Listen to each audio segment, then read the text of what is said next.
Die boodskap, Numeri hoofstuk 9, die tweede Paasfees. In die lente van die tweede jaar na die uittog uit Egipte, terwyl hulle nog in die Sinaï-woestyn was, het die Here met Moses gepraat. Hy het vir hom gesê, die Israeliete moet die Paasfees op die regte tyd en op die regte manier vier, teen skemer op die dag wat ek bepaal het aan die begin van die lente. Doen dit presies soos ek voorskryf. Moses het toe die Israeliete beveel om die Paasfees te vier.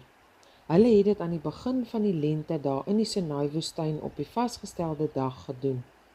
Daar was egter 'n klomp mense wat nie aan die Paasfees kon deelneem nie, aangesien hulle iemand moes begrawe en aan 'n lijk geraak het. Hulle kon daarom nie aan godsdienstige aktiwiteite deelneem nie. Hulle het toe met Moses en Aaron gaan praat en vir hulle gesê, ons weet ons is onrein om aan godsdienstige aktiwiteite deel te neem, want ons moes aan 'n dooie vat. Maar hoekom keer dit ons om saam met die res van die Israeliete hierdie offer aan die Here te bring? Wag hier, het Moses gesê. Ek moet eers hoor wat die Here daarvan dink. Die Here se antwoord hierop was, sê vir die Israeliete, as een van julle of een van julle kinders onrein geword het, omdat julle met 'n lijk in aanraking gekom het, of as iemand dalk op daardie stadium op reis is en nie die seremonie kan bywoon nie, mag hulle nog steeds die Here se Paasfees vier.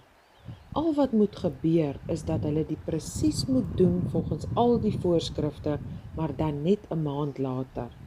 Hulle moet die Paaslam eet saam met die brood wat sonder suurdeeg gebak is en die sous wat van bitterkrye gemaak is.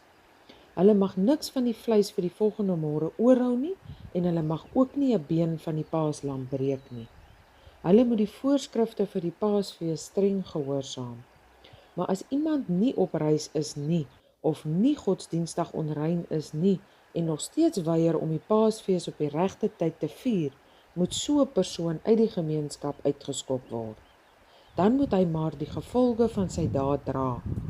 As daar iemand by julle bly wat nie 'n Israeliet is nie, maar wel die Paasfees vir die Here wil vier, mag hy dit doen op voorwaarde dat die persoon al die voorskrifte nakom vir die viering van die Paasfees, want dieselfde reëls geld vir almal.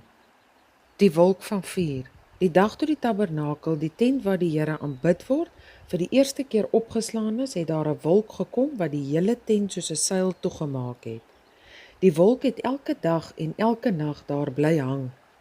Die enigste verskil was net dat die wolk in die aand soos 'n vuur gelyk het. Bedags was daar 'n wolk oor die tent en saans 'n vuurwolk. Elke keer as die wolk van die tent af opgelig het, het die Israeliete kamp opgeslaan en agter die wolk aangetrek tot waar dit gaan staan het.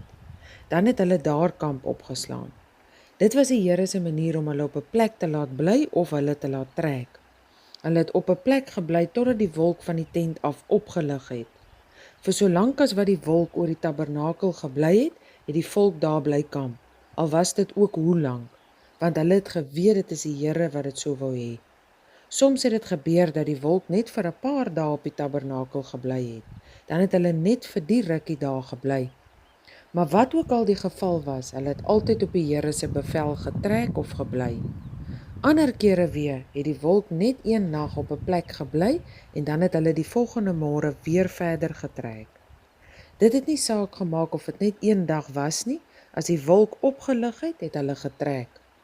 Of dit nou 2 dae, 'n maand of 'n jaar was, wat die wolk bokant die tabernakel gebly het, het nie saak gemaak nie. Solank die wolk daar gebly het, het die Israeliete op die plek bly kamp.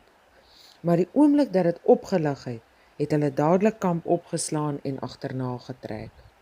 Hulle het net op die Here se bevel getrek en elke opdrag uitgevoer wat die Here vir Moses gegee het.